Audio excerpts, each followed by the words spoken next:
Bismillahirrahmanirrahim. Assalamualaikum warahmatullahi wabarakatuh. Waalaikumsalam warahmatullahi wabarakatuh. Alhamdulillahi bi'ilmihi al-ghaib wa syahadah wa arsala rasulahu bil huda wa dinil haq liyuzhirahu 'ala ad-dini kullihi wa kafa. Ashhadu an la ilaha illallah wahdahu la syarika lah.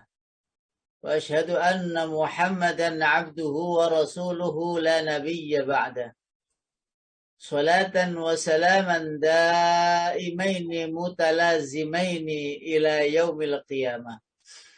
وقال الله تعالى في القرآن العزيز أعوذ بالله من الشيطان الرجيم بسم الله الرحمن الرحيم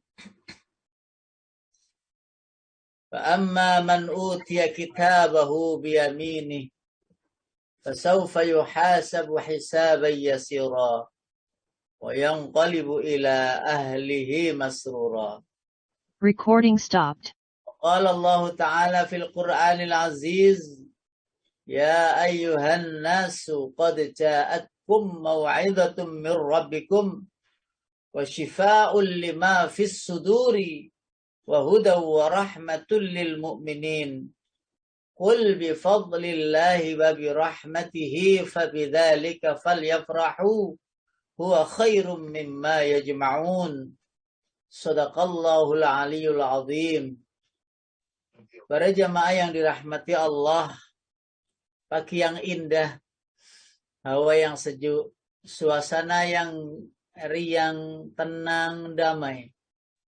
Karunia yang tak terhingga diberikan oleh Allah. Bukankah di sana di tempat yang lain ada yang bangun pagi ini dengan kebingungan, ya tidak bisa tenang, ya karena dalam keadaan tertimpa musibah atau mungkin ujian dan cobaan yang lain. Sesungguhnya mereka pagi ini kebingungan juga bagaimana harus sarapan pagi dan menikmati hidangan. Di sana sini masih banyak orang-orang yang menderita dan kekurangan. Namun Allah berikan saat ini kita kebahagiaan. Bisa menikmati indahnya menu hati, menu rohani. Dan sebentar lagi nanti mungkin bisa menikmati menu-menu jasmani. Entah itu makanan-makanan ringan atau makanan-makanan futur sarapan pagi. Semua itu karunia Allah dan tentu itu adalah ujian. Itu adalah ibtala, itu adalah cobaan dari Allah untuk menetapkan dan menentukan. Bisa jadi kita ini tidak mendapati apa-apa dengan apa yang diberi. Bisa saja orang yang pagi ini tidak menemukan makanan sedikit pun. Dengan bersabar mereka mendapatkan selalu dari pahala-pahala Allah Subhanahu wa ta'ala. Karena itu jangan lupa bersyukur dengan mengucapkan Alhamdulillahirabbil alamin minimal. Dan meyakini dengan hamdalah itu mampu kita aplikasikan dalam bentuk ibadah-ibadah dengan sebaik-baiknya kepada Allah dan tidak menyengaja untuk mendurhakainya, bermaksiat kepadanya. Ketahuilah kehidupan dunia ini adalah mata'ul ghurur, ya, kesenangan yang menipu seakan-akan senang, tetapi sebenarnya itu adalah dosa. Seakan-akan senang, tetapi sebenarnya itu adalah ujian. Karena itu harus benar-benar kita mendapatkan ilmu. Yang ilmu itu untuk membimbing kita menuju perjalanan demi perjalanan yang kita tempuh. Tentu ada uswah Rasulullah SAW yang kita juga wajib untuk membacakan salawat untuk beliau. Allahumma salli wa sallim wa barik ala sayyidina Muhammad wa ala ali sayyidina Muhammad. Semoga salawat dan salam sejahtera tetap terabadikan kepada Rasulullah SAW. Allah, Rasulnya tidak butuh ibadah yang kita lakukan. Yang butuh adalah kebutuhan ibadah itu untuk kita sangat penting bagi kita. Dan pagi ini kita akan bahas. Bapak Ibu yang dirahmati Allah, pagi ini saya tidak share materi slide ya, tetapi saya catat. Saya bikin catatan-catatan di HP panjenengan. Topik yang ada, topik yang saya share itu berbahasa Arab ya, apa ya? Ya biar kenal lah bahasa Arab dikit-dikit gitulah. Topiknya asyauqu fid dunya wan nadhru fil akhirah. Itu diantara obat penyakit jiwa. Jika ini diketahui, jika ini difahami, tentu akan menghantar kita menjadi orang yang cerdas. Atau disebut dalam Al-Quran, ulul albab. Ulul albab. Ulul albab itu panjenengan ya, inna fi khalqis samawati wal ardi wa ikhtilafil laili wan nahari la ayatil liulil albab. Ciptaan Allah yang lengkap ini ya adalah tanda-tanda kekuasaan Allah bagi orang yang cerdas. Nah, yang cerdas ini adalah orang yang beriman. Sekali lagi kata-kata cerdas ini orang-orang yang beriman, mengimani Allah. Karena kalau tidak cerdas itu tidak mungkin dia itu beriman kepada Allah. Kecuali imannya itu iman KTP atau Islam KTP. Karena itu tidak boleh sampai berhenti cukup iman, tetapi harus dengan ilmu. Pagi ini kita akan bahas. Nah, lalu ada ayat berikutnya 191 itu alladzina yadhkurunallaha qiyaman. Orang yang cerdas itu orang yang saat berdiri itu dia tetap mengingat Allah. Saat duduk dia tetap mengingat Allah. Saat berbaring juga tetap mengingat Allah. Apa maksudnya saat berdiri mengingat Allah? Panjenengan tentu ada pernah rekreasi, berjalan-jalan, ya, mengamati, mengawasi, melihat sambil berdiri, sambil berjalan dan seterusnya, sambil berlari dan seterusnya. Itu penuh dengan pengamatan dan pengawasan tentang dunia ini. Ada yang waku'ud dan dengan duduk. Lah panjenengan saat ini duduk apa berdiri? Duduk yang dimaksud itu dengan sekolah, kuliah, SMP, SMA itu dengan duduk, penelaahan sebuah kitab yang termasuk pagi ini menelaah, duduk untuk menelaah. Jadi sekolah itu adalah masuk dari kategori waku'udan atau zikir kepada Allah. Waku'udan itu sholat 5 waktu, ya, duduk setelahnya terus berzikir. Bisa jadi menelaah kitab suci Al-Quran dengan cara duduk, menelaah, meneliti dan seterusnya. Wa ala junubihim dan juga berbaring dan seterusnya. Cerdasnya orang mukmin itu karena 3 hal itu dilakukan. Artinya apa? Berdiri, duduk, berbaring itu artinya apa? Segala suasana keadaan kita itu semuanya bernilai zikir kepada Allah. Oke. Kita masuk pada topik pagi ini. Panjenengan jangan ngantuk loh ya, ini penting sekali. Ini menu rohani kita. Menu rohani, kalau panjenengan menu jasmani sudah sering itu pecel, rawon, gulai, apalagi itu campur, ikannya dadar jagung, tahu, empal dan lain sebagainya. Itu jasmani. Sekarang ini kita menelisik menu rohani yang sering menjerit yang kita tidak tahu. Seandainya panjenengan tidak makan dalam sehari saja, fisik ini akan melemah, akan bingung, perut akan kerucuk. Ya, badan ini terasa berkeringat-keringat dingin karena tidak ada asupan masuk.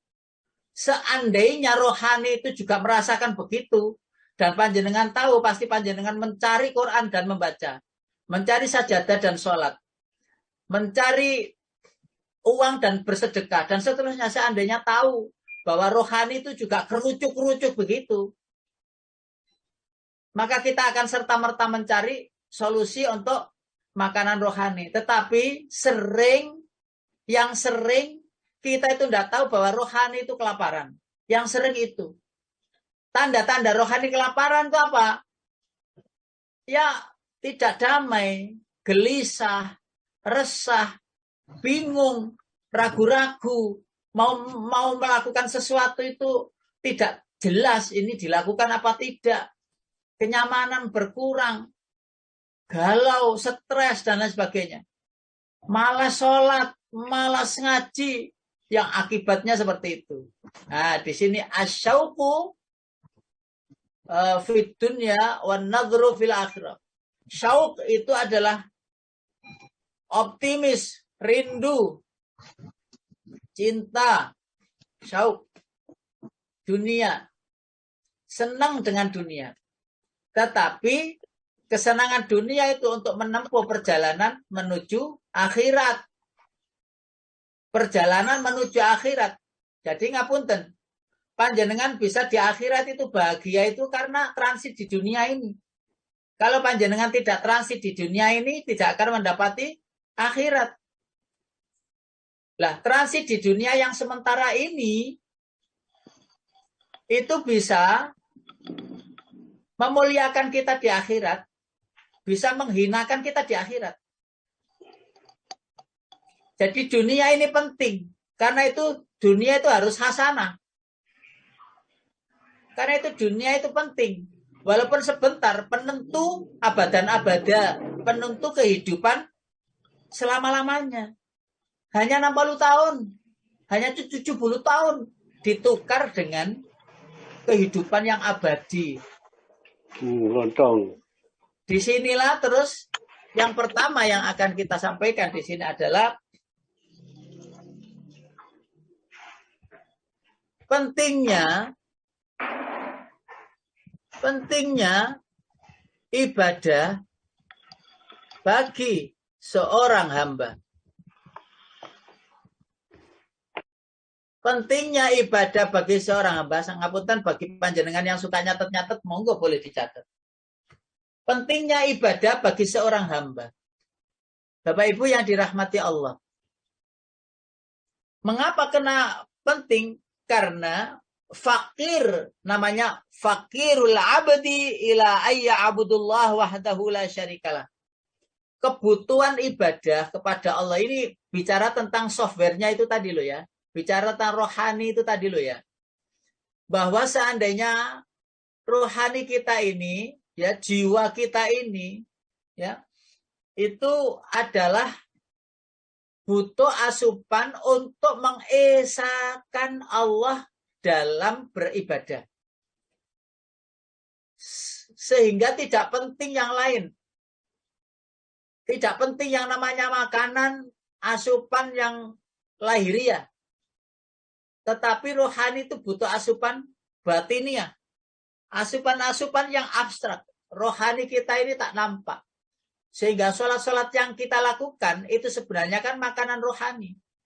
Tapi menunya itu tidak nampak. Apa bagaimana? Bagaimana? Kalau umpamanya kita makan nasi gitu ya. Makan nasi saat lapar itu makanan apa saja itu jadi enak.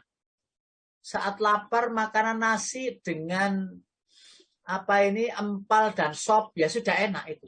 Ya memang enak. Makan nasi dengan tahu dikasih sambal ya dipenyet begitu dan nasinya hangat itu enak. Ketahuilah seandainya kita itu waspada, paham dan mengerti bahwa hati itu inginnya itu menyebut nama Allah dan mengesahkannya. Ya Allah panggil-panggil begitu. Ketika kita memanggil kata Allah itu terus hati kita itu nyaman gitu. Pertanyaannya begini. Kita memanggil nama Allah kok gak nyaman-nyaman. Itu berarti ngapunten, tidak imbang asupannya. Kebanyakan asupan fisik daripada asupan rohani. Karena sudah ketutup dengan asupan fisik sehingga yang ada di pikiran kita tuh besok itu makan apa. Bahkan fatalnya besok itu makan siapa. Itu sampai begitu. Jadi besok itu saya harus trik apa untuk mendapatkan gitu. Sehingga rohani itu terjepit. Tidak makan sampai kelaparan itu sampai meronta-ronta itu tidak terasa. Kenapa? Karena ketutup dengan kecintaan dunia yang salah dalam menempatkan.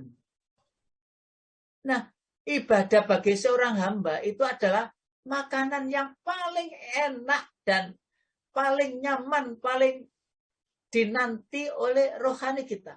Ketika kita mengucapkan kalimat tauhid, La ilaha illallah. La ilaha illallah. Ketika kita mengucapkan kata pendek, sebuah kalimat yang itu panggilan Sang Pencipta. Allah. Pertama mungkin tidak terasa. Panggil untuk yang kedua, seakan-akan belum hadir karena tidak ada reaksi hati. Panggil lagi Allah. Allah. Panggil. Bahkan mungkin kalau belum masuk di hati, itu panggil sampai 5, 10, 15 kali. Bahkan mungkin 100 kali baru terasa. Allah. Allah. Begitu panggil. Sehingga hati itu terasa kenyang, terasa nikmat, terasa nyaman dengan nama itu hadir di hati ini. Karena di sana sudah ada cahaya namanya iman. Temukanlah yang maha cahaya itu, yang nurun ala nur itu, dengan cahaya hati yang sudah kita miliki, yang kecil itu.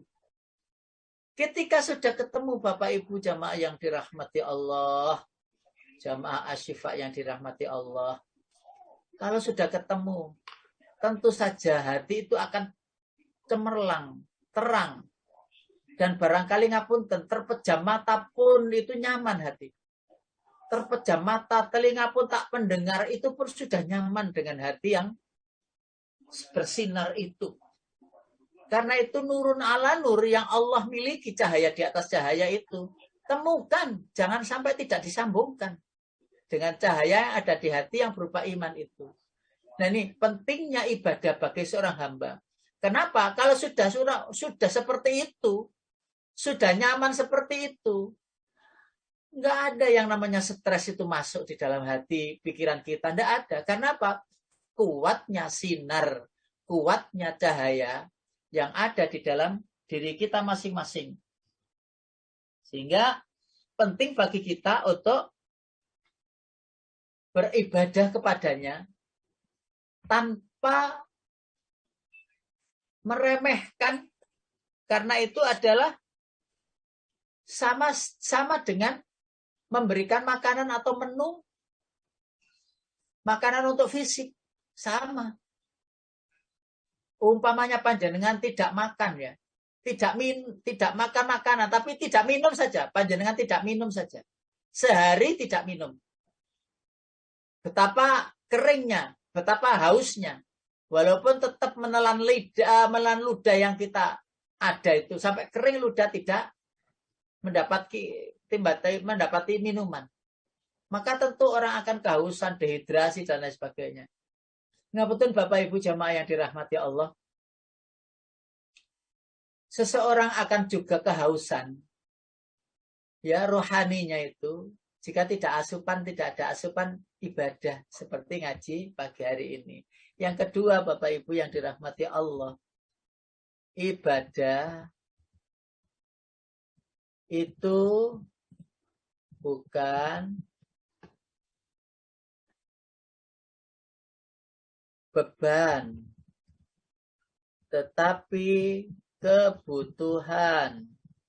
Nih, ibadah itu bukan beban, tetapi kebutuhan. Saya berikan contoh yang sering kita bahas. Baru selesai sholat asar, terus ada adzan sholat maghrib. Allahu Akbar, Allahu Akbar. Terus spontan kita mengatakan gini, ya Allah, baru sholat asar, sudah adzan maghrib. Kedua kemungkinan, karena sholat asarnya itu sudah mepet maghrib. Sehingga adzan berkumandang berikutnya, yaitu sholat maghrib. Yang kedua kemungkinannya, dia kayak menyesali gitu mendengar adzan itu. Kok tidak mengatakan, ya Allah Alhamdulillah masih mendengar adzan berikutnya. Masih ada usia, berarti masih bisa menumpuk kebaikan. Investasi akhirat. Segera ambil air wudhu dan seterusnya. Menuju melaksanakan sholat. Jadi bukan beban. Ngaji kok males. Ngaji kok rasanya itu Bonda bandi, ngaji enggak, ternyata ketutup enggak, ya wes istirahat aja dulu, enggak ngaji. Lah, hal yang seperti itu, ia merasa bahwa ngaji itu beban. Ngaji itu ngentekno pulsa. Aduh, aku entek piro, ngaji ku sampai pulsa, ya menekai wifi, dan seterusnya. Perhitungan dengan persoalan ngaji. Bukankah sering tidak perhitungan kita ini ketika masalah makanan jasmani? Mau beli 100.000 harga makanan itu, ditelan habis, dimakan habis, enggak ada rasa kecewa-kecewanya, enggak ada nyesal-nyesalnya, enggak ada. Tetapi kenapa justru untuk menu rohani ngaji, ya, atribut untuk sholat, apa saja yang dibutuhkan untuk infak sedekah, kok perhitungan? Karena itu sering orang bilang, membawa uang 50.000 ke masjid di kota masjid itu besar. Tapi kalau sudah masuk mall 50.000 itu tidak ada apa-apanya. Betul apa benar? Benar. Itu kan dihitung gitu. Ketika masalah-masalah jasmani, kita lengkapi, kita sempurnakan, kita beli segala apa yang dibutuhkan. Tetapi kenapa persoalan rohani, ya, umpamanya ada uang, kenapa tidak umroh atau haji yang memang sudah diwajibkan, padahal belum umroh, belum haji. Kenapa kok tidak melakukan atau berinfak, bersedekah, padahal ada uang untuk infak dan sedekah. Padahal itu kan tidak untuk siapa-siapa, kan untuk diri sendiri kan gitu. Jadi ketika sudah ibadah itu menjadi beban, betapa beratnya. Kalau panjenengan kikir kepada diri sendiri, ya, medit kepada diri sendiri, kepada fisik umpamanya, makanan ya tahu sama tempe, atau mungkin ada lalapan begitu. Iya, karena apa? Mau beli daging itu eman, beli daging. Mau beli makanan-makanan yang lezat itu sendak, eman itu. Nah, medit kepada diri sendiri, padahal mungkin itu dibutuhkan. Dan panjenengan tahu enggak yang luar biasa? Ketika sedikit sakit badan itu, berapa panjenengan bisa keluarkan biaya untuk rumah sakit? Atau untuk panggil dokter spesialis? Bahkan tidak mau rumah sakit yang biasa-biasa. Di sana, Singapura sana, ya, atau pergi ke mana tempat di luar negeri sana yang bisa menangani itu. Sampai ini dijual, itu untuk apa? Agar fisiknya itu terpenuhi kesehatannya dan sebagainya. Pertanyaannya itu berbalik, berlawanan, sangat berlawanan sekali. Jika rohani kita sakit, ya, jika jiwa kita resah dan gelisah, itu tidak mencari bagaimana caranya untuk menyehatkan lagi. Allahu Akbar walillahil hamd. Sehingga saya harus membangun masjid untuk kebutuhan jamaah dan sebagainya. Dan itu kebutuhan rohani. Seluruh jamaah yang sholat di masjid itu, panjenengan mendapatkan pahala dari sana. Seluruh orang yang ngaji di situ, semua orang akan mendapatkan pahala dari sana. Siapapun yang menyiapkan kebaikan untuk banyak orang, orang itu akan mendapati sebanyak orang yang memanfaatkan fasilitas yang telah dikeluarkan. Jadi sering kita itu bingung karena fisik sakit, tapi tidak bingung karena rohani kita sakit. Taunya itu kalau sudah stres, sudah sudah akut begitu, baru dia ke rumah sakit sudah nggak bisa disembuhkan. Dokter sudah, ini sehat, nggak ada masalah. Kenapa? Karena bermula dari merasa bahwa ibadah itu beban. Sehingga yang dilakukan ya ibadah yang ringan-ringan saja. Apalagi perjuangan yang namanya jihad fisabilillah. Bapak Ibu yang dirahmati Allah, tentu hal ini perlu untuk kita kembalikan kita pahamkan. Disinilah pentingnya ngaji sehingga kita itu tidak mengadu, ya, gampang mengadu tentang persoalan fisik. Karena itu banyak sih ya banyak ya, tetapi tidak lebih banyak dari yang kebutuhan fisik. Banyak orang itu konsultasi, Ustadz, Kiai, Bapak kepada mubalik atau siapa, saya itu punya masalah begini-begini sehingga saya menjadi sedih karenanya itu dan lain sebagainya dan lain sebagainya. Maka diberilah solusi. Kamu bisa baca Quran enggak? Belum. Sudah belajar aja Al-Quran dulu. Sudah enggak dikasih apa-apa, enggak diceritani apa-apa. Al-Quran untuk apa? Ya sudah, baca Al-Quran dulu, ayo daftar Quran, ngaji. Lalu daftar ngaji. Nah, itu yang sering saya bilang di mana-mana ngaji yang online macam gini ini. Karena saya online begini ini tidak di Asyifa saja, di tempat-tempat lain juga demikian. Saya sampaikan, bapak-bapak, ibu-ibu yang online, sesekali bacaan yang telah dibaca itu di-offline-kan. Disimakkan kepada guru atau ustadz. Yang itu menjadi syarat wajib seseorang diakui bacaannya telah benar. Karena mendengar, melihat guru. Nah, bagaimana membaca huruf-huruf itu pas. Itu. Nah, setelah seseorang tadi kita minta untuk membaca Al-Quran, belajar Al-Quran mulai abatasa dan seterusnya. Lalu dia sampai di Al-Quran. Hilang dengan sendirinya rasa itu. Kenapa? Kalau orang itu sibuk dengan Al-Qurannya, Allah lah yang akan menyelesaikan urusannya. Kan gitu hadisnya di Riyadhus Shalihin ya. Ya, halaman-halaman terakhir itu. Mohon maaf nomor hadisnya saya lupa. Tetapi itu dijanjikan oleh Allah. Nah, kalau urusan kita sudah diselesaikan oleh Allah, apa ada urusan yang tak terselesaikan kalau Allah sudah mengurus? Pasti. Karena itu ada muadzin yang adzan itu. Padahal kita sibuk-sibuknya. Tinggalkan itu biar Allah yang ngurus. Karena apa? Kita memenuhi panggilan Allah. Ketika sudah memenuhi panggilannya, maka hal-hal yang bersifat duniawiyah, ya, jaga toko umpamanya, atau jaga kantor, atau apa saja, ya, asal itu memang bisa ditinggal dan itu aman-aman saja, segera tinggalkan. Kalau tidak, maka titipkan untuk bergantian melaksanakan sholat dengan tidak menyengaja meremehkannya.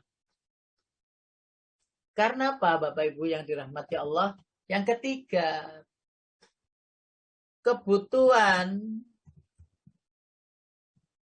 rohani, di sini maksudnya adalah qalbu,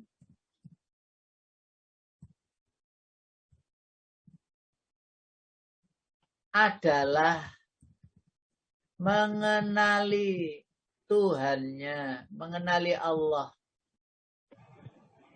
Mengenali Allah. Ma'rifatullahi wa mahabbatuhu. Mengenali Allah dan mencintainya. Bapak Ibu yang dirahmati Allah, jamaah Asyifa online, ini nanti Pak Qadar ini nyambung terus ini. Materinya materi kalbu. Kebutuhan rohani atau kalbu kita adalah mengenali Allah dan mencintainya. Itu ada ketika ada kisah ketika para malaikat itu jauh dari Allah, ya. Jauh dari Allah. Para malaikat makhluk suci itu loh Bapak Ibu. Itu ketika dipersilahkan oleh Allah untuk menuju, ya, Baitul Ma'mur, ya, untuk tawaf di sana, di langit 7 sana. Malaikat itu hanya dibolehkan sekali saja. Malaikat itu dibolehkan sekali saja untuk melaksanakan tawaf di sana. Siapapun malaikat yang masuk ke sana, maka tidak boleh lagi masuk ke sana untuk ikut tawaf. Seakan-akan itu menunjukkan bahwa wajib haji itu cuma sekali. Sisanya tidak wajib lagi. Sunnah. Tetapi malaikat itu yang jutaan, miliatan, biliun malaikat itu yang tawaf di Baitul Ma'mur langit 7 itu hanya boleh sekali. Setelah masuk ke sana, maka dia akan keluar dari sana dan tidak boleh masuk lagi dan bertugas sebagaimana Allah berikan tugasnya di mana. Nah, manusia pun juga begitu. Betapa ngapunten. Panjenengan yang sudah menikmati indahnya tanah suci Makkah, yang apabila tawaf dan berada di sana, betapa nikmatnya hati, betapa tenangnya rohani kita, betapa semua itu dilupakan. Rumah yang di negerinya, anak-anak yang di negerinya mungkin kepanggil hanya pas doa, kendaraan, harta yang ia tinggalkan, yang ditinggalkan pergi, yang menikmati indahnya tanah suci, pemiliknya adalah yang maha suci itu. Semua lupa dan enak. Dan betapa anehnya kita itu tanpa harus digedor-gedor, dinasehati. 2 jam sebelum muadzin berkumandang, sudah lari ke masjid. Mengapa? Karena ada sesuatu yang menarik hati kita untuk hadir di dekat yang namanya Baitullah, di dekat yang namanya Masjidil Haram, untuk bertakarrub di sana. Itulah Bapak Ibu yang saya sebut dengan kebutuhan rohani. Mengenali Allah dan mencintainya, berdekat-dekat dengan itu. Pertanyaan berikutnya, mengapakah setelah umroh, setelah haji, setelah di rumah, itu tidak kangen lagi, ya, tidak 1 jam 2 jam itu sudah mengingat-ingat sholat. Itu yang kenapa dan kenapa? Mesti panjenengan tahu jawabannya. Panjenengan tahu jawabannya. Dan saya tidak perlu harus mengulang-ulang, mungkin ini sudah dijelaskan oleh asatid kita yang telah menyampaikan kepada kita semuanya. Karena sesungguhnya ilahul haq, Tuhan yang maha benar itu, ya, itu memperhatikan kita itu setiap waktu dan setiap keadaan. Memperhatikan kita. Fa aina ma kana fa nafsul imani wa mahabbati wa ibadati wa ijlahi wa dzikrihi wa ghadaul insani wa quwwati. Setiap pagi dan sore, malam dan siang, itu hati kita itu berkeinginan betul untuk terus-terus dalam keadaan dekat-dekat dengan Allah. Karena itu malaikat itu mendapati kenikmatan yang nikmat. Panjenengan bisa baca literatur banyak tentang perkara kedekatan malaikat dengan Allah. Ketika malaikat itu sudah dekat dengan Allah, dipanggil oleh Allah, itu ada rasa takut. Jangan-jangan disiksa, jangan-jangan diigin dan sebagainya. Tetapi ada rasa harap. Nah, ketika dekat dengan Allah itu adalah kenikmatan yang tidak bisa ditukar dengan apapun. Saya ulangi, ketika malaikat suci itu dipanggil Allah dan dekat dengan Allah, maka itu kenikmatan yang tiada bisa ditukar dengan apapun. Apakah manusia bisa seperti itu, Ustaz? Bisa. Bisa. Dengan cara-cara dan trik-trik bagaimana cara mendekatkan diri kepada Allah dan bagaimana cara hati ini agar dekat selalu dengan Allah. Makanya ada tahalli tajalli dalam ilmu akhlak. Itu adalah cara pencapaian seseorang untuk memiliki derajat tinggi di sisi Allah.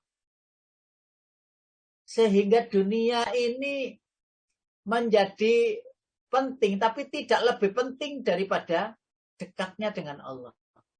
Walaupun kaya raya, walaupun luar biasa harta bendanya, akan tetapi untuk perjuangan Allah, sebagaimana para sahabat dahulu ya, betapa kayanya Utsman, Betapa kaya Abu Bakar ya, sampai membeli budak-budak itu.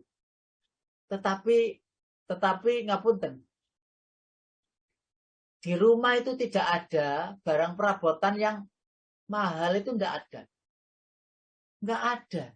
Sama sekali enggak ada. Yang namanya mangkok itu ya selamanya itu ya satu itu mangkok. Mangkok untuk minum itu. Dan piring untuk makan itu kurma. Sampai Aisyah radhiyallahu anha, putrinya dan menjadi istri Rasulullah Shallallahu alaihi wasallam. Itu sampai menanyakan, wahai ayahanda, bukankah panjenengan bisa beli daripada mangkok yang kusam seperti ini? Wahai ananda, putriku, bukankah mangkok ini masih bisa dipakai dan masih ayah sayangi, masih ayah butuhkan, untuk apa membeli yang baru? Padahal yang baru itu belum tentu ayah butuhkan. Para jamaah yang dirahmati Allah, tentu saja saya tidak menuduh panjenengan dengan segala perlengkapan dan peralatan rumah itu ini itu dan sebagainya. Ya kalau ditelisik itu rumah itu depannya itu ya ruang depan sebelum masuk rumah itu ada guci besar, tingginya saya gitu. Saya itu pendek 160 kurang. Lalu itu ada guci yang tingginya saya itu masuk rumah itu. Ya Allah, gucinya apik rek. Bagus sekali, indah sekali. Terus sebelah kanan dan kiri pintu ada bunga-bunganya, yang bunga-bunga itu bunga-bunga yang nggak disiram tetap berbunga karena bunga plastik. Masuk itu loh, ada lagi guci itu jer-jer. Terus ada yang namanya perabot-perabot yang indah-indah, bagus-bagus itu di ruang tamu tuh indah bagus. Loh, di situ apakah tidak boleh? Boleh. Wong itu baiti jannati kok. Apakah surga itu nggak ada indahnya perhiasan? Ada. Boleh di dunia itu untuk menghias dunia ini semakin indah.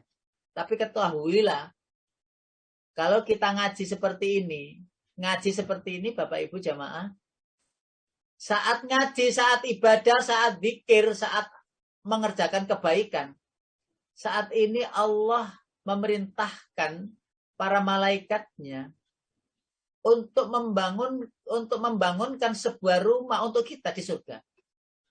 Loh, dari mana itu dalilnya? Ketika Rasulullah Isra Mi'raj melihat ada bangunan, ada banyak orang-orang yang membangun sebuah rumah gitu di surga. Rasulullah mampir ke surga. Lalu Rasulullah bertanya kepada malaikat Jibril, wahai Jibril, itu siapa? Itu para malaikat ya Rasulullah yang membangun rumah untuk penghuni bumi yang saat ini sedang beribadah. Lalu ketika kembali saat perjalanan itu, tempat yang sama itu tadi tidak ada para malaikat di sana bangun. Wahai malaikat, kenapa kok orang yang kemarin bangun itu nggak ada sekarang? Lalu malaikat Jibril menjawab, ya Rasulullah, saat ini orangnya sedang off. Tidak zikir, tidak sholat, tidak berbuat baik, dan seterusnya. Tidak tahu, mungkin nyangkur di kopi, nyangkur di warung, atau begitu ya, main-main PS, begitu nggak ada, nggak dibangun. Nah saat ini dihias oleh Allah, saat kita ngaji begini Bapak Ibu, dihias oleh Allah rumah kita di surga. Diindah-indahkan begitu. Apalagi dengan keikhlasan imanan wahtisaban tanpa paksaan. Nah kalau ini sudah menjadi beban, ya mungkin entahlah, mungkin tidak dibangun mungkin. Karena kita merasa beban dengan ngaji seperti ini. Apa ngaji gitu, nggak jelas itu, nggak nyambung saya itu dan sebagainya. Allahu Akbar walillahilham. Jadi saat ini dibangunkan. Nah saat nanti kita sudah dipanggil oleh Allah kepulangan, saat itu sudah indah rumah kita di surga. Sudah bagus rumah kita di surga. Karena amal yang telah kita lakukan. Walaupun tetap karunia Allah lah yang mendominasi adanya kita masuk surga apa tidak. Karena bukanlah sebuah amal yang bisa memasukkan kita ke dalam surga, akan tetapi rahmat Allah adalah mendominasi atau menentukan masuknya kita ke dalam surga apa tidak. Yang keempat, Bapak Ibu yang dirahmati Allah, al-ibadah qurratun lil uyun wa shifaa'un lima fis sudur. Ibadah itu juga qurratun lil uyun, pelita hati, penyejuk pandangan, dan syifa'un lima fis sudur, obat hati. Ngapunten, keterangan ini saya ambil dari Tibbul Qulub yang disusun oleh Syekh Imam Sayyid Qutb. Okay. Jadi saya ambil dari ngapunten, Imam Ibnu Qayyim Al-Jauziyah. Jadi kitab Tibbul Qulub, obatnya hati, obatnya resah, obatnya gelisah. Jadi gelisah, resah akan hilang karena tekunnya ibadah. Dan ingat, ibadah yang kita lakukan hendaknya sesuai dengan ilmu yang telah ditetapkan oleh Allah dan Rasul-Nya. Lah, apakah ada ibadah yang tidak ditetapkan, dibolehkan, dicontohkan? Ya ada. Tetapi itu nanti dulu. Kita ilmui dulu ibadah yang telah atau yang akan kita lakukan. Agar benar-benar menjadi pelita hati. Ya, penyejuk pandangan. Baik untuk diri kita maupun orang lain. Di rumah itu Bapak Ibu, kalau ada suami, ada laki-laki, laki-lakinya itu tekun ibadah, coba panjenengan lihat wajah-wajahnya. Sahdu-sahdu, ya, adem-adem gitu. Wajahnya itu loh. Bicara itu ya enak-enak gitu. Loh, Ustadz ada Ustadz. Rajin ke masjid, tapi habis dari masjid itu ngomel lagi. Ada itu Ustadz. Loh, berarti belum tahu ilmu sholat. Barangkali gitu. Belum tahu ilmu ngaji. Barangkali gitu. Habis ngaji, ngomel. Habis ngomel, ngaji lagi. Jadi Qur'annya itu rutin dibaca. Tapi malesnya itu juga tidak ketulungan. Ya ada gitu itu. Ya rajin Ustadz ngaji itu, ngaji bener, setiap pagi itu ngaji, sore ngaji, bahkan kursus ngaji. Sudah Ustadz. Tapi ya malesnya lemot itu gak karu-karuan, molor kayak karet gitu, umpamanya gitu ya. Berarti ilmu ngaji belum didapati. Berarti ilmu sholat belum didapati. Mestinya ketika sudah ngaji, ketika sudah sholat, loh semangat ibadahnya itu, sosialitanya itu luar biasa. Ringan tangan itu bukan ngaplokan, bukan. Ringan tangan itu enggak tegaan kalau ada orang bekerja kok sendiri tuh. Ayo sini, ayo cepet ini. Enggak enak. Melihat orang bekerja sendiri tuh. Seakan-akan ada daya tarik untuk ikut andil dalam mengerjakan sesuatu itu. Lah, disinilah terus senang. Disinilah yang disebut namanya pelita hati. Disinilah yang disebut namanya qurrata ayun. Panjenengan ini kan doa berhari-hari, bertahun-tahun ya. Rabbana hablana min azwajina wa dzurriyyatina qurrata ayun. Itu dongane Gus. Waduh, sudah bertahun-tahun ya. Ya Allah, berilah kami, istri kami, suami kami menjadi pelita hati kami, penyejuk jiwa kami, penyejuk hati kami. Lah, bagaimana anak kita, keluarga kita, suami atau istri kita menjadi penyejuk? Maka ayo ngaji. Dengan ngaji itu kita aplikasikan dalam bentuk ibadah yang namanya sholat. Ya. Karena apa kok saya sering menyebutnya sholat? Karena sebenarnya sholat itulah penghulu dari segala ibadah. Sholatnya api, ibadah yang lain juga api. Kan gitu hadisnya. Idza sholahat sholahasairu amalihi wa idza fasadat fasadasairu amalihi. Gitu kan. Jadi andaikan rusak sholat itu, semua amal ibadah rusak. Andaikan ibadah sholat itu baik, semua amal ibadah juga jadi baik. Maka kita buka di surat. Ini penting untuk mencarinya. Penting surat yang sering sudah kita hafal. Allahu Akbar walillahil hamd. Kita buka. Kenapa, Pak? Surat Ayun, Pak? Bukan. Surat Al-Insyiqaq. Surat Al-Insyiqaq. Ayat yang ke-6. Surat Al-Insyiqaq. Ayatnya ayat 6. Surat Al-Insyiqaq itu surat yang ke-84. 84-nya. Bersama unsaq. Ya ayyuhal insanu innaka kadihun ila rabbika kadhan famulaqih.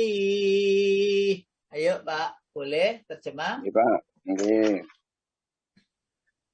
Wahai manusia, sesungguhnya kamu telah bekerja keras menuju Tuhanmu, maka kamu akan menemuinya. Oke Pak, terima kasih. Terima kasih. Ayat ini Bapak Ibu yang dirahmati Allah, ini ayat rohani. Wahai manusia, kamu bertatih-tatih, berusaha maksimal untuk mencari Tuhanmu, menemui Tuhanmu, dan kamu pasti ketemu Tuhanmu. Secara kasat mata bacaan gitu sepertinya biasa, tapi ketahuilah hati kita itu Bapak Ibu, hati kita ini, rohani kita ini, kalbu kita ini terus menerus mencari Allah. Tetapi ketahuilah bahwa kita sering tidak merasa bahwa rohani kita itu berupaya kepingin sekali ketemu Tuhan penciptanya itu. Kepingin ketemu Tuhan. Dulu di alam roh, Bapak Ibu. Di alam roh yang kita tidak ketahui itu. Dalam keadaan suci, Bapak Ibu, bersih. Senang, gembira, riang. Lalu Allah ikutkan di dalam jasad kita. Dalam keadaan menderita. Ngapunten. Nah itu kan kasihan. Kalau tidak diajak sholat, ketika diajak sholat itu senangnya bukan main. Ya Allah, aku diberi makanan. Ketika kita ajak ngaji baca Al-Quran itu, ya Allah, aku gitu. Dan ngapunten. Karena itu, setiap ibadah kan disuruh niat, Pak, Bu. Seluruh ibadah itu kan diharuskan niat agar sambung ke hati dan agar sambung kepada Allah. Karena niat itu sifatnya itu adalah umpamanya ya, niat itu ada di dalam hati. Itu sering kita dengarkan gitu. Kok mau difisikkan atau dijaharkan? Ya boleh. Berarti fisik kita dan jasmani kita dua-duanya disambungkan, disatukan untuk mengucapkan niatan itu. Ada orang itu niat itu dalam hati. Boleh nggak? Boleh. Berarti itu rohani ketemu dengan Sang Pencipta Allah disambungkan. Lah kalau dijaharkan berarti rohani dan jasmani itu diikutkan serta. Untuk menyambungkan niat itu kepada Sang Pencipta Allah Subhanahu wa Ta'ala. Makanya niat itu penting untuk diucapkan. Agar nyambung kepada apa yang telah diinginkan, ditargetkan. Makanya innamal a'malu binniyat. Wa innama likulli imri'in ma nawa. Nah itu digantungkan dengan niatnya itu.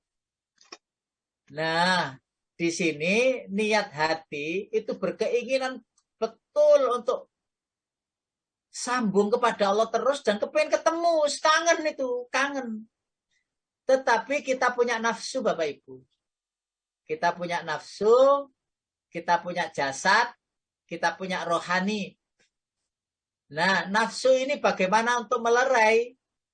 Allah berikan tuntunan yang namanya Al-Quran agar hati itu tetap tenang. Dan fisik kita ini juga tetap sambung kepada rohani kita, walaupun tidak akan pernah sambung. Sulit untuk menyambungkan, sulit, tidak mudah. Tapi berusaha keras untuk menyatukan lahir batin kita, itu harus kita upayakan. Karena itu tidak heran kalau ada orang yang meninggal dunia sudah bertahun-tahun, dibongkar itu jenazahnya masih utuh, kain kafannya juga ikut masih utuh. Mengapa demikian? Tanah yang kita berasal darinya menghormati kita. Orang solih, orang solihah, masa tanah itu tidak tahu kalau kita itu orang solih, orang solihah? Pasti tahu. Dan sebagai bentuk riwet, ya, juara 1 umpamanya. Terus hadir kita ketika wafat, dikembalikan ke tanah. Tanah itu menghormatnya dan tidak menyentuhnya sedikit pun, tidak merusak sedikit pun. Karena tanah bangga dengan kejadian kita ini yang dari tanah. Kamu dari tanah punya cahaya seperti ini. Nah, bayangkannya seperti itu.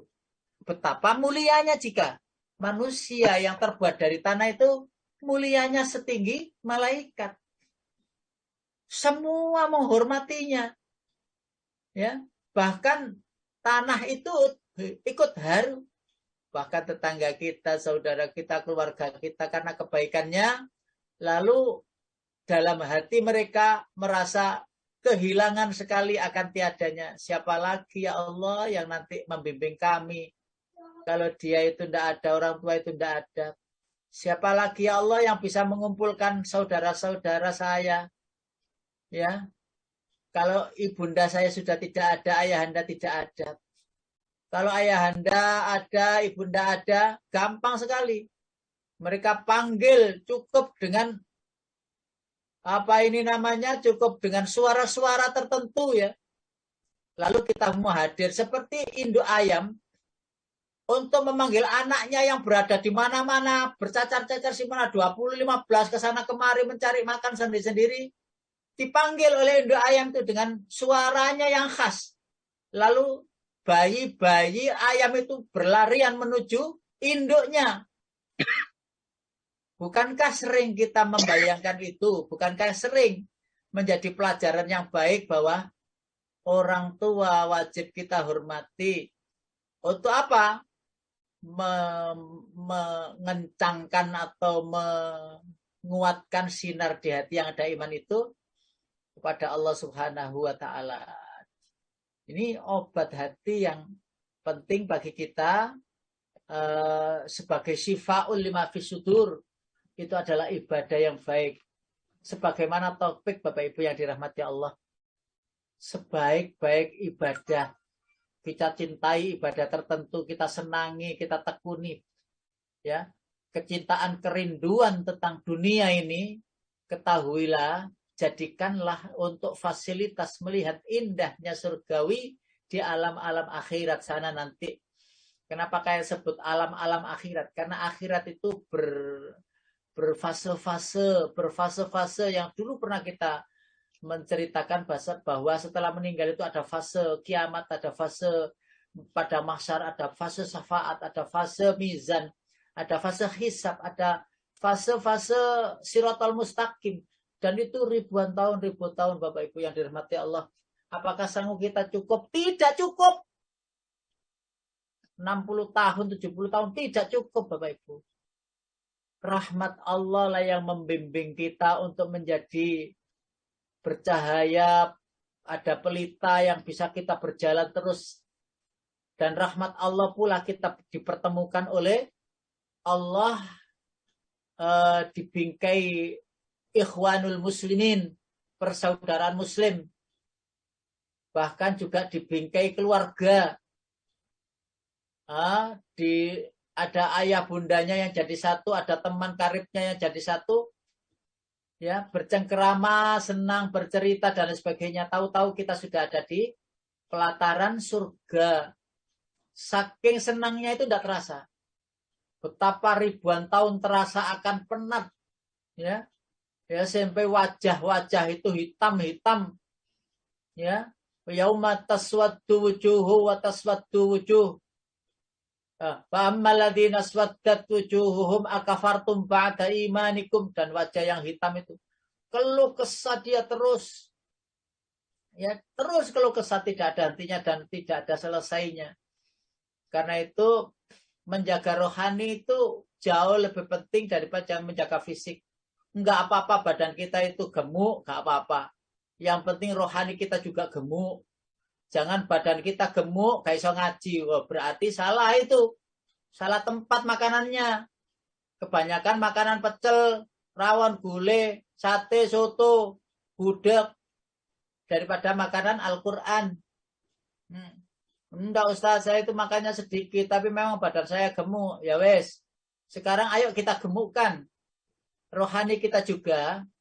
Karena penting. Rohani kita itu nanti menjadi gemuk di hadapan Allah, sejahtera, karena kita sejahterakan di dunia dengan amal ibadah. Jangan dikira orang yang kurus itu rohaninya tidak gemuk. Bisa saja orang kurus itu karena puasa yang sering. Bisa saja kurus itu karena tirakat. Ya, kebaikan-kebaikan dilakukan, sholat-sholat dilakukan, sedikit tidur dan banyak terbangun. Ya, sebagaimana Allah memberikan di dalam Al-Quran itu kabar, ya, ayat-ayatnya. Fil madhaji'i yad'una rabbahum khawfan wa tama'an wa mimma razaqnahum yunfiqun. Itu kan di surat nomor 31 itu, Pak. Monggo boleh dilihat, Ayat itu, Pak. Tatajafa junubuhum fil madai, tatajafa junubuhum. Itu surat sajadah, Pak. Nggih. Ya, surat sajadah. Surat nomor 31. 30, Pak, sajadah. Allah Akbar, enggak ada nih. Oh, Rum 32. 32, Pak, 32, Pak. Oke, silakan dibacakan terjemahannya, Pak. 32. Tatajafa junubuhum. Nggih. Bismillahirrahmanirrahim. 16. Lambung mereka jauh dari tempat tidurnya. Mereka berdoa kepada Tuhannya dengan rasa takut dan penuh harap. Dan mereka menginfakkan sebagian dari rezeki yang kami berikan kepada mereka. Betul. Tatajafa junubuhum 'anil madhaji' yad'una rabbahum khawfan wa tama'an wa mimma razaqnahum yunfiqun. Lambung mereka jauh dari tempat tidurnya. Pasti kita semuanya yang cerdas tahu maksudnya. Lambung jauh dari tempat tidur. Artinya tidak tidur. Artinya tidak nempelkan lambung di tempat tidur, di bantal, di kasur yang kita punya. Lah untuk apa? Untuk berdoa kepada Tuhannya dengan rasa takut dan penuh harap. Yad'una rabbahum khaufan wa tama'an. Lah, ini untuk menjadikan cahaya hati itu semakin terang. Karena itu berhati-hatilah orang yang kepada orang yang beriman, yang memiliki cahaya ini, Bapak Ibu. Kalau ada orang yang memiliki cahaya di hati, yang itu bersumber kepada kedekatannya dengan Allah, maka jangan sekali-kali mencaci, ngenyek, ya, memviralkan keburukan. Hati-hati. Bahasa wong Jawa malati. Malati. Kok namanya binatang saja nggak boleh dihina, kok umpamanya ada binatang pincang gitu ya, terus kita hinakan. Loh, itu kan menghina pencipta. Menghina penciptanya kan. Menghina Allah kan. Maka hati-hati bagi orang yang beriman. Sekali lagi hati-hati. Untuk menjaga keimanan ini, maka pikirkan apa yang akan dikatakan. Katakan apa yang ada yang telah Anda pikirkan. Pikirkan apa yang akan Anda katakan dan katakan apa yang telah Anda pikirkan.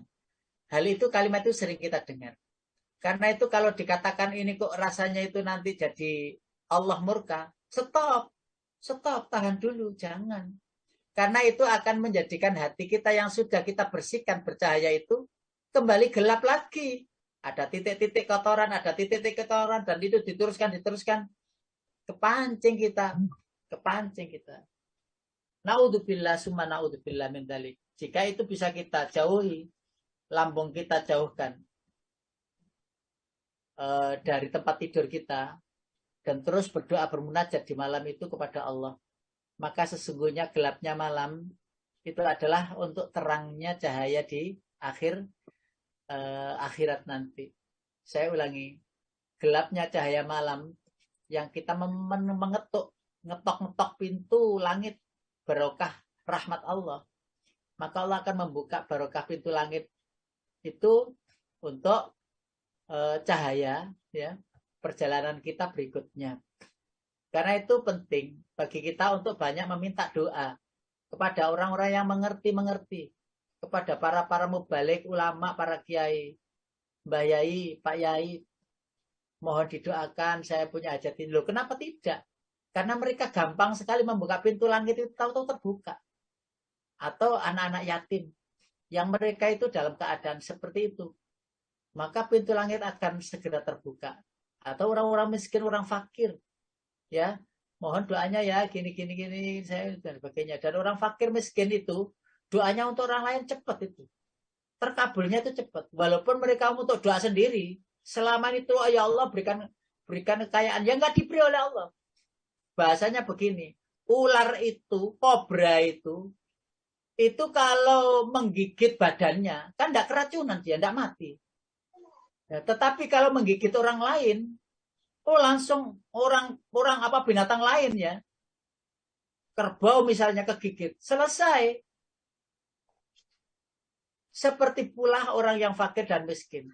Berdoa untuk dirinya, ya tetap aja begitu.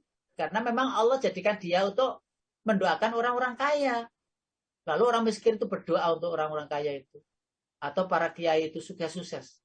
Makanya para kiai itu kenapa kok semakin sukses, pondoknya semakin besar. Ada doa-doa anak yatim di sana yang diopeni. Ada doa-doa anak-anak orang miskin di sana yang diopeni. Yang doanya itu terkabul. Allahu Akbar walillahil hamd. Ini kira gak ngaji ya gak ru ngeten iki. Kalau udah ngaji gak tahu gini. Dan selamanya tidak akan pernah tahu. Dan ketika sudah tidak tahu, maka sesuatu itu tertutup gelap. Nah kalau gelap, bagaimana mencarinya? Menelisiknya, gak redo, gak tahu. Nah ketika sudah semakin terbuka cahayanya, ini hati kan sudah plong. Pagi ini loh, habis ngaji. Hati juga enak. Iya yo, gitu, enak. Dan itu yang kita cari. Karena memang obatnya hati. Menghilangkan stres dan seterusnya. Bapak Ibu yang dirahmati Allah, itu yang bisa kita sampaikan pada pagi hari ini. Mudah-mudahan semakin ganti kepada keluarga, semakin ganti kepada orang-orang yang membutuhkan, ya, semakin semangat untuk ibadah, gak gampang ngelok wong, gak gampang menuduh orang lain, tidak memburukkan orang yang lain, ya, menuduh orang lain buruk dan seterusnya. Karena apa? Aslinya orang baik itu tidak bisa mengatakan buruk untuk orang lain. Asli orang baik itu tidak bisa berkata-kata buruk untuk orang lain. Katakan buruk untuk diri sendiri. Katakan baik untuk orang lain. Jazakumullah ahsanal jaza. Saya kembalikan kepada Putri. Monggo Putri.